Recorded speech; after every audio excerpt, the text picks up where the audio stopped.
श्री स्वामी समर्थ. जय शिवराय. मित्रांनो kidney transplant करणं जेवढी सोपी गोष्ट आहे ना, तेवढं किडनी डोनेट करणं ही खूप अवघड गोष्ट आहे. कारण की किडनी कधी विकत घेता येत नाही. आता एकतर तुम्ही सरकारी हॉस्पिटलमध्ये किडनीसाठी नावाची नोंदणी करा, नाहीतर मग आपल्या घरातली व्यक्ती आपल्याला किडनी देते. परंतु घरातली व्यक्ती आपल्याला किडनी देते ना, त्यावेळी त्यांच्यासमोर खूप सारे प्रश्न असतात, खूप प्रॉब्लेम असतात की जर आपण भावाला म्हणजे आपल्या घरच्या व्यक्तीला किडनी दिली तर मग आपण कसं जगायचं.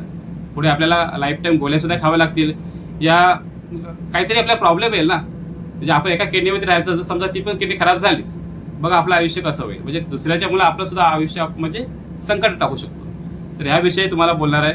माझं नाव नवनीत म्हात्रे. माझं किडनीचं ट्रान्सप्लांट झालं, चांगली लाईफ जगतो आणि मला किडनी माझ्या बहिणीने दिली, त्यामुळे ह्या गोष्टीचा मला अनुभव आहे. आता माझ्या बहिणीने मला किडनी दिली, त्यामुळे मी ह्या गोष्टी तुमच्या समोर ते सांगतोय. मला कुठला अभ्यास वगैरे नाही आहे आणि इतर गोष्टी तुमच्या तुम्हाला काही शिकवत सुद्धा नाहीये.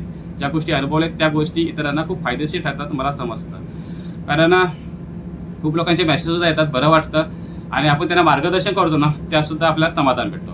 तर मित्रांनो, मी माझ्या बहिणीबद्दल सांगतोय की तिला डॉक्टरांनी काय सांगितलं पहिला. तर ज्यावेळी माझ्या दोन्ही किडन्या फेल झाल्या, त्याच्यानंतर माझी बहीण म्हणाली की मी तुला किडनी देतो. आता दादा नाही, ती मला बापू बोलते, ती माझ्यापेक्षा मोठी आहे. तर माझी आई सुद्धा होती, माझ्या बहिणी अजून सुद्धा 5 बहिणी आहेत माझ्या. तर त्या बहिणीने मला म्हणजे तिला न सांगता कोणी तिला फोर्स सुद्धा केलं नाही आणि आम्ही सुद्धा फक्त ते शब्द लागला की मला किडन्या फेल झाल्यात, माझी बायको मला किडनी देते. तर ती म्हणाली की बायकोला नको द्यायला सांगू, म्हणजे घरामध्ये दोघे पण असे अदूस होण्यापेक्षा मी तुला किडनी देतोय, माझ्या घरातली किडनी आपल्याला चांगली असते.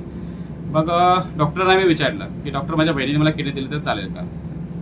तर डॉक्टर म्हणाले की बहिणीचीच किडनी तुझ्यासाठी चांगली उपयुक्त आहे. परंतु आम्ही डॉक्टरांना असं विचारलं की जर बहिणीने मला किडनी दिली तर तिला प्रॉब्लेम काय पुढे येतील, म्हणजे तिला लाईफ टाईम पुढे पण गोळ्या खाव्या लागतील का, या काळात कुठली मेडिसिन लाईफ टाईम चालू राहील का तिच्यासाठी, या तिला काय प्रॉब्लेम आहे. डॉक्टरांनी स्टार्टिंगला सांगितलं की बरेच असे पेशंट नाही म्हणावेत, पण बरेच असे व्यक्ती आहेत की त्यांच्या जन्मताच एकच किडनी असते आणि एका किडनीवरती माणूस हा आयुष्य आपलं आरामात करू शकतो. ज्यांना जेवढं जगायचं आहे तेवढं ते त्यांची लाईफ आरामात जगतात.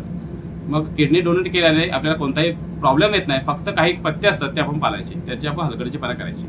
मग त्याने आम्हाला बहिणीला सांगितलं की तुला जर भावाला तू किडनी दिल्याच्या नंतर तुला काहीच प्रॉब्लेम होणार नाही, तुला लाईफ टाईम कुठल्या गोळ्या सुद्धा काय खाण्याची गरज नाही आणि तुला म्हणजे जेवणामध्ये या कुठल्याही गोष्ट खाण्यापिण्यामध्ये फिरण्यामध्ये तुला काहीही बंधन नाही. तुझी जशी पहिल्याची लाईफ होती तशी नॉर्मल तू लाईफ जगत होतीस, सर्व गोष्टी तू करत होतीस, कामाला जात होतीस, या सगळ्या गोष्टी तू तुझ्या नॉर्मल पद्धतीनेच करू शकतोस.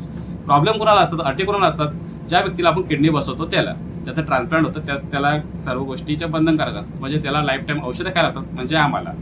परंतु माझ्या बहिणीला असं कुठलीच अट नव्हती की तिने औषधं खावी. आता जर समजा तिला कधी ताप वगैरे आला या तिचं कधी बीपी वगैरे हाय झाली तर डॉक्टरांचा सल्ला घेतो आणि डॉक्टरांच्या सल्ल्यानेच आम्ही त्याच्याशी मार्गदर्शन करतो. आता तिला वर्षातून एकदा डॉक्टरांनी व्हिजिट करायला सांगितलं की वर्षातून एकदा तू तुझ्या किडनीची व्यवस्थित टेस्ट वगैरे कर आणि तुझे जे रिपोर्ट असतील ते काढ आणि डॉक्टरांना दाखवायला ये, म्हणजे तुला पण सेफ्टी राहील. परंतु अशी घाबरण्यासारखी गोष्ट कोणतीच नाहीये. त्या व्यक्तीने म्हणजे माझ्या बहिणीला एवढंच सांगितलं की तू जड वस्तू कुठली उचलू नकोस, कारण की जड वस्तू उचलल्याच्या नंतर मग तुझ्या एका किडनीवरती प्रेशर आहे आणि मग तुला थोडा तरी त्रास होईल त्याचा. आता दुसरी अट म्हणजे तिला सांगितलं की तू जास्त वजन वाढू सुद्धा नकोस. जास्त वजन वाढल्याच्या नंतर आपल्याला थकायला होतं, विशिष्ट ठिकाणी जायचं म्हटलं तर दमायला सुद्धा होतं आणि बरेच प्रॉब्लेम होतात. त्यामुळे बरेच डॉक्टर सांगतात की आपलं वजन कमी करा. आता ट्रान्सप्लांट व्यक्तींना सुद्धा तेच सांगतात की वजन आपलं कंट्रोल ठेवायचं, जास्त वजन वाढून द्यायचं नाही. तर माझ्या बहिणीला ह्या गोष्टी तिने सांगितल्या. मग आता घरच्या लोकांनी काय सांगितलं तुम्हाला ऐकायचं असेल.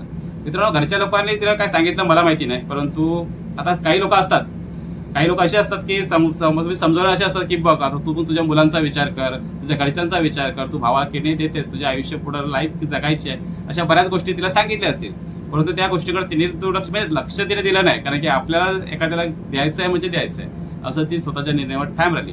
आता जर तुमच्या घरामध्ये जर अशी व्यक्ती कोणी असेल, तुमची आई असेल, वडील असेल, भाऊ बहीण असेल, तर आपण त्याच्याशी जबरदस्ती करू शकत नाही मित्रांनो. कारण की जी व्यक्ती आपल्याला स्टार्टिंगलाच बोलते ना की मी तुला किडनी देतोय, मग ती आपल्या शब्दावरती पक्की राहते, कारण की ती स्वतःच्या मनापासून बोललेली असते. परंतु आपण विनाकारण आपण एका वडिलांना बोलणार की आता तुमच्या मुलाच्या किडन्या फेल झाल्या, त्यामुळे किडनी द्यायचा नंबर पहिला तुमचाच आहे. त्यांना पण टेन्शन येतं आता काय माझ्या मुलाला किडनी मलाच द्यायची आहे. आणि आईला सुद्धा तेच प्रॉब्लेम येतो. आता समजा त्यांना देता नाही आला तर मग त्यांच्याकडे भाऊ असतं, बहीण असतं, ते सुद्धा कोड्यामध्ये पडतात. आता आई वडिलांचं ठीक आहे, परंतु भावाला आणि बहिणीला आपण कोड्यात टाकू शकत नाही, कारण की त्यांची लाईफ स्वतंत्रपणे असते. एक वेळ आपण आईला कधी बोलतो, आपण बाबांना बोलतो, परंतु भावा बहिणीला आपण असं कोड्यामध्ये टाकू शकत नाही. तो प्रॉब्लेम मला आला होता. प्रत्येक परिवारामध्ये असा विषय होतो. परंतु तुम्हाला एक प्रांजळपणे सांगेन की मित्रांनो, जी व्यक्ती आपल्याला समोरच्या म्हणजे आपल्या घरातल्या व्यक्तीला ज्यावेळी किडनी देते ना, त्या व्यक्तीला काहीही प्रॉब्लेम होत नाही.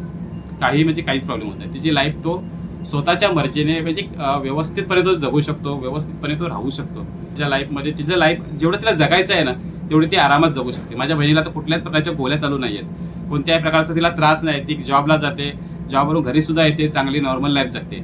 आता तिचं आयुष्य तिच्यावरती आहे. ती जेवढं तिची स्वतःची काळजी घेईल ते तिच्यासाठी योग्य आहे. तर मित्रांनो, मी प्रत्येक व्यक्तीला हेच सांगेन की तुम्हाला जर ट्रान्सप्लांट करायचं असेल आणि तुमच्या घरातली व्यक्ती जर तुम्हाला किडनी देत असेल तर ते तुमच्यासाठी हेल्दी असते आणि देणाऱ्या व्यक्तीला सुद्धा कोणताही प्रॉब्लेम होत नाही, काहीही प्रॉब्लेम होत नाही. अशा बऱ्याच लोकांच्या ट्रान्सप्लांट झालेल्या आहेत, तुम्ही बघितलेल्या आहेत. तर माझा आजचा व्हिडिओ जर तुम्हाला आवडला असेल तर नक्कीच आपल्या व्हिडिओला म्हणजे चॅनलला सबस्क्राईब करा भावांनो आणि आपल्याला सपोर्ट करा. पुन्हा भेटू अशा नव्या व्हिडिओमध्ये. तोपर्यंत सर्वांना श्री स्वामी समर्थ.